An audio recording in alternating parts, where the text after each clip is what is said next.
नहीं ऐसा नहीं है। इलेक्शन जीता था मीडिया ने सामने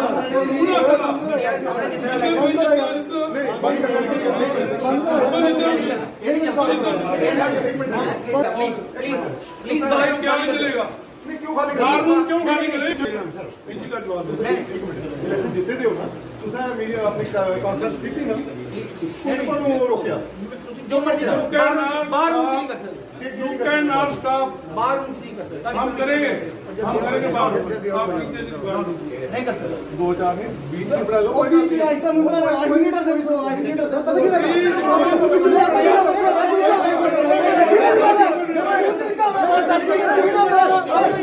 कर गई यार कितना बड़ा ज्यादा नहीं है जो सारा कमीना गड्डी में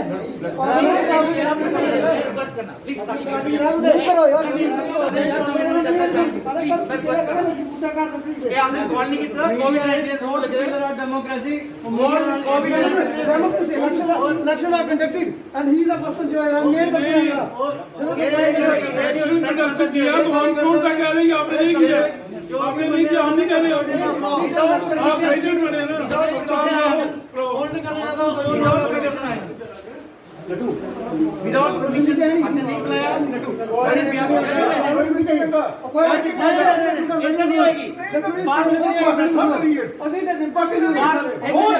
बाहर प्रेस कॉन्फ्रेंस नहीं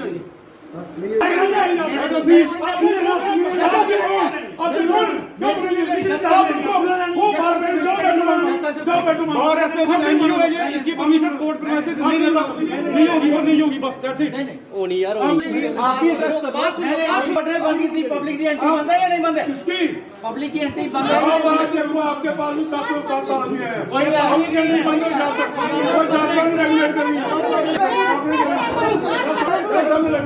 लड्डू लड्डू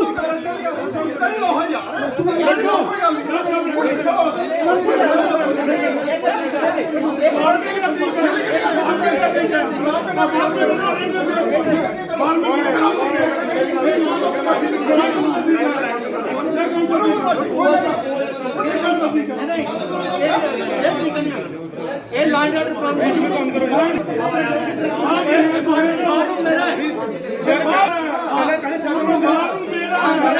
आइए हम अपनी बात ओपन में करते हैं आइए ओपन में करते हैं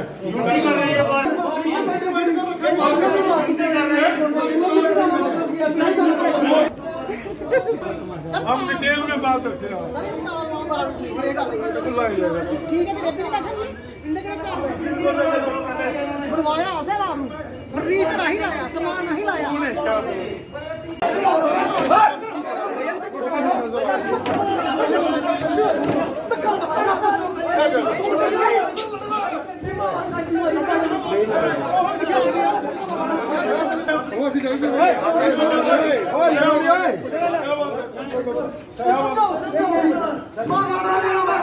आज हमने आपको इसलिए बुलाया है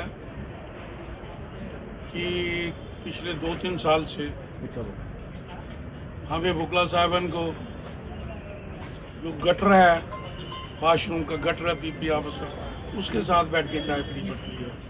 कोई हमारी कैंटीन नहीं है, कोई हमें वाशरूम फैसिलिटी नहीं है, गाड़ी पार्किंग हमें फैसिलिटी कोई नहीं है। ये जितनी चीज़ें जो बाहर ने देखनी चाहिए बाहर ने आज तक 2-3 साल में नहीं देखी है। शहर की हालत छोड़िए, बाहर की हालत छोड़िए, बाहर सारी बातों को देखती है, लीगली भी और डेमोक्रेटिकली भी, लेकिन बाहर की बातें छोड़िए, बाहर के अंदर ही जाके कोई जिसको पोजीशन कहीं अच्छी है वो नहीं है। तमाम वकील जो हैं, जो आने वाले नए हैं पुराने हैं, बड़ी मुश्किल में हैं। इन सब बातों को ध्यान में रखते हुए ताकि ये बातें सारी दूर हो सके, हमने जो बार पहले बनती आई है हमारी उस बार में कुछ नहीं किया, इसलिए हमने बार नए सिरे से रिकॉन्स्टिट्यूट की है। हमने एक बार बॉडी बनाई है जिसका नाम है कठुआ डिस्ट्रिक्ट एडवोकेट्स एसोसिएशन। इसमें हमने पहली बार एक तरीका ऐसा निकाला है कि हर जो हमारा मेंबर बनेगा वो 500 रुपये हमको मेंबर फ़ी देगा।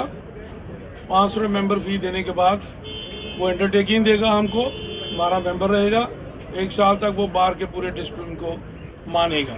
ये बातें हमने करके हमने नई बार का गठन किया हुआ है। और इसके अलावा हमें नई बार की जरूरत तब पड़ी कि हमारी बार के पास government of India law ministry ने लाखों रुपए का एडवोकेट वेलफेयर फंड भेजा। वो एडवोकेट वेलफेयर फंड था उन गरीब एडवोकेट्स के था, नए एडवोकेट्स के लिए था जो नए नए प्रोफेशन में आए हैं, गाड़ी के लिए तेल चाहिए, खर्चा चाहिए, उसको वो दिया जा सके। लेकिन वो कुछ लोगों ने बार का लवादा उड़ के, बार बाटी का लवादा उड़ के वो पैसे खुद ही अपने खातों में डाल लिए, निकाल लिए और कुछ अपने लोगों को दे दिए ताकि वो एक हुल्ला की जैसे आपने आज देखा यहाँ पर शोर शराबा किए जाए, एडवोकेट की आवाज़ को ज़बरदस्ती दबाया जाए। अब एक मिस्टर तो वहाँ पर कह रहे थे जहाँ शत्रु कि वो ये बार रूम मेरा है। अब ये आपने मीडिया ने देखना है कि बार रूम किसका होता है। हालत यहाँ तक पहुँची, हमने एक इसकी कंप्लेंट दायर करी चीफ जस्टिस के पास कि जो पैसे का गबन हुआ उसकी इंक्वायरी करी जाए। सुप्रीम कोर्ट को भी कापी भेजी है। तो सुप्रीम कोर्ट में अब PIL मुकदमा ट्रीट हो गया हमारी कंप्लेंट। बाकी इसमें डिटेल में क्या हुआ ये हमारे सेक्रेटरी साहब बताएंगे। बड़े गंभीर मसले से हम गुजर रहे थे पिछले दिनों में। कोविड के दिनों में हमारे साथ ऐसा कोई वाक़या हुआ जिसको हम उजागर करने से रोक नहीं पाए। उससे पहले मैं पृष्ठभूमि बताते हुए आपको बता दूं कि एक कानून है जिसका नाम है एडवोकेट वेलफेयर फंड एक्ट 2001 का ये एक्ट है। ये एक्ट सेंट्रल गवर्नमेंट ने पार्लियामेंट ऑफ इंडिया ने पास किया था, which was extended to state of J&K also. इस फंड के तहत एक अकाउंट बैंक कठुआ में, J&K बैंक कठुआ में, जिसका नंबर मैं पढ़ देता हूँ आपको 00260400100026370। ये बैंक अकाउंट जिसका नाम था advocates welfare fund account care of bar association Kathua. ये account J&K bank branch main Kathua में चल रहा है और ये 2007 से 8 से चल रहा है लगातार अकाउंट। इस अकाउंट में जो वकालतनामा कठुआ हेडक्वार्टर में जितने भी वकालतनामा सेल होते हैं, पर वकालतनामा 10 रुपया ये एडवोकेट वेलफेयर फंड में इनवर्ड हमने जमा करवाना है कठुआ बार ने थ्रू प्रेसिडेंट। अजात शत्रु जी ने 2019 में टेक ओवर किया बार 27 मई 2019 को। उससे पहले मैं प्रेसिडेंट था। मैंने खुद 6,49,730 रुपीज़ उस अकाउंट में जमा करवाए। जिस दिन मैंने अपना हैंडओवर किया चार्ज 6,49,730 रुपये मैं उस बैंक अकाउंट में छोड़ के गया था। इस बैंक अकाउंट को ऑपरेट करने की हमें पावर अथॉरिटी नहीं है।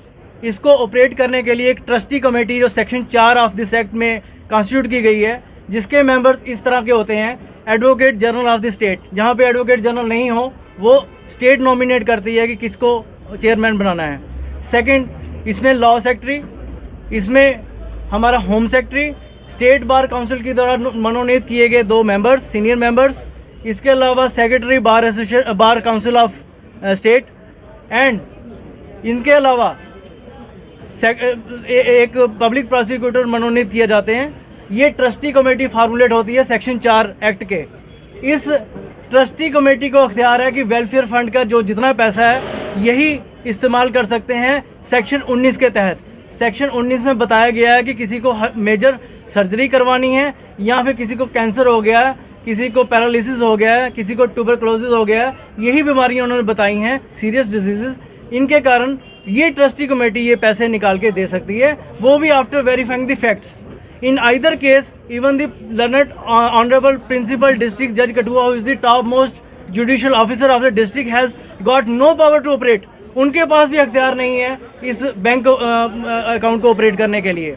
लेकिन अनफॉर्चुनेटली पिछली बार ने जिसको लीड किया Ajat Shatru Sharma advocate as president along with his executive team, जिसमें उन्होंने अपने ट्रेजरर, जिसमें अपने जनरल सेक्रेटरी कमलजीत सिंह जी ये सारे बनाए। इन्होंने स्वयंभू अपना एक रेजोल्यूशन पास किया। रेजोल्यूशन पास करने के बाद इन्होंने 18 मई को एक कॉन्स्टिट्यूशन बनाया जिसमें इन्होंने कह दिया कि पार्लियामेंट ऑफ इंडिया जो कानून पास किया है वो एक साइड पे, हमारा रेजोल्यूशन एक साइड पे। ये सारे अख्तियार अब ट्रस्टी कमेटी नहीं करेगी, हम खुद करेंगे कठुआ के बार एसोसिएशन के मेंबरान, जो कि मैंडेट ऑफ लॉ के बिल्कुल विरुद्ध है, जो कि कानून की एक वायलेशन है, जो सीरियस ऑफेंस है। वो करके इन्होंने रेजोल्यूशन पास करके अपने कुछ चुनिंदा ब्लू आइड एडवोकेट्स उनको ग्रांट देना शुरू कर दी, किसी को 5,000, किसी को 2,000, किसी को 10,000, किसी को 17,500, किसी को 6,000, without any parity, without any standard, without any parameter, without any yardstick. कोई इसका कोई इन्होंने क्राइटेरिया नहीं बताया और इस क्राइटेरिया को नहीं बता के उन्होंने चुनिंदा लोगों को पैसे बांट दिए जिसका उनको कोई अख्तियार नहीं था। ऐसे में उन्होंने अपने टेन्योर, जो कि तकरीबन 2 साल का टेन्योर था, उस टेन्योर के दौरान उन्होंने तकरीबन 2 लाख से ज़्यादा रुपए का गबन किया। इसके अलावा इस 2 साल के टेन्योर में, जबकि मेरे टेन्योर में 13 महीने में मैंने 2 लाख से ज़्यादा पैसे इस अकाउंट में जमा करवाए थे, इन्होंने अपने 2 साल के टेन्योर में तकरीबन 20-22 महीने के टेन्योर में सिर्फ 43,000 रुपये जमा करवाया इस अकाउंट में, जो कि बाकी पैसे कहाँ गए ये भी एक गबन का एक स्रोत बनता है। इसके लिए 16 मार्च को मैंने और मेरे सीनियर काउंसिल, हमारे spokes person Kathua advocates association के सीनियर एडवोकेट श्री अरविंद कुमार गुप्ता जी और मैं कीर्ति भूषण एडवोकेट, हमने मिलकर एक कंप्लेंट 16 मार्च को हमने पहले इसकी स्टेटमेंट निकलवाई और जब इसको पूरा एनालाइज किया और हमें पता चला कि इतने बड़े लेवल का गबन हो गया है, 18 मार्च को honourable your lordship chief justice of India को हमने कंप्लेंट लिखित रूप में दी। ये 17 पन्नों की कंप्लेंट भी मैं आपके हवाले करूंगा ताकि आप इसको पढ़ लें और इसको आगे बता दें। इसके अलावा इस कंप्लेंट को हमने बाय रजिस्टर्ड पोस्ट भेजा। उसके बाद 8 अप्रैल को, यानी कि पिछले कल, honourable supreme court of India ने इसको रिसीव किया। रिसीव करते ही, हमारी कंप्लेंट को पढ़ते ही और इसके साथ हमने एविडेंस भी लगाया था साथ में, डॉक्यूमेंट्री। उस एविडेंस को तय में जाकर उन्होंने उसी वक्त इसको PIL, public interest litigation, treat कर दिया, जो कि अपने आप में बहुत बड़ी बात है। कितनी सीरियसनेस इसमें देखी होगी honourable chief justice of India ने। उसके बाद उन्होंने PIL ट्रीट करके प्रोसेस इशू कर दी है। आपके माध्यम से मैं आप मीडिया पर्सन्स को ये रिक्वेस्ट करूंगा कि पब्लिक एट लार्ज को कम से कम ये पता होना चाहिए कि कठुआ में कुछ जागरूक वकील लोग भी हैं जिन्होंने जागरूकता का प्रमाण देते हुए अपनी एक अलग अलग एसोसिएशन बनाई। उस एसोसिएशन में उन्होंने वो संजीदा जो अधिवक्ता एडवोकेट्स हैं इस बार में जो काम करने वाले, उनको इकट्ठा किया एक प्लेटफॉर्म पे। और हमारे प्रधान जी राजेंद्र शर्मा जी, जिनकी उम्र आज 75 के करीब पहुंच रही है और जिनकी प्रैक्टिस आज 40 साल के करीब हो गई है, वो हमारे प्रधान नियुक्त हुए हैं। मैं जनरल सेक्रेटरी हूँ। एडवोकेट अरविंद गुप्ता जी हमारे साथ हैं। सतीश शर्मा एडवोकेट जी हमारे वाइस प्रेसिडेंट है। Senior vice president Sushil Kumar Gupta ji हैं। ट्रेजरर मैडम निधि सुमन जी हैं और एग्जीक्यूटिव कमेटी में सुभाष शर्मा एडवोकेट जी हैं, YC कटोच एडवोकेट जी हैं और रजनीकांत शर्मा एडवोकेट जी एग्जीक्यूटिव कमेटी के मेंबरान हैं। जॉइंट सेक्रेटरी विकास कांत गुप्ता और जॉइंट सेक्रेटरी राकेश शर्मा हैं। इसके अलावा और भी हमारी बॉडी आज अनाउंस कर रहे हैं, जिसकी कॉपी प्रेस रिलीज की मैं आपको सबमिट करूँगा।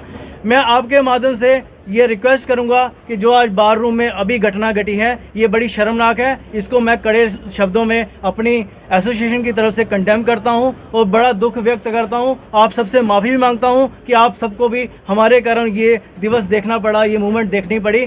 लेकिन अनफॉर्चुनेटली हमारी अपनी बार में कुछ ऐसे शरारती अंसर घुस आए हैं जिनको कानून के बारे में कितनी नॉलेज है उसके ऊपर मैं टिप्पणी नहीं करना चाहूँगा, लेकिन उनको गुंडागर्दी की पूरी जानकारी है। इस एलिमेंट को, इसको फिल्टर करने के लिए हमने अपनी एसोसिएशन बनाई, जिस हमारी एसोसिएशन में आपको कभी भी मैं आपको गारंटी देता हूँ, ऐसी कभी भी आपको कोई भी घटना का आपको प्रमाण नहीं मिलेगा। धन्यवाद जी। अजातशत्रु का ये साफ तौर पे कहना है कि आप इलेक्शन हार चुके हो।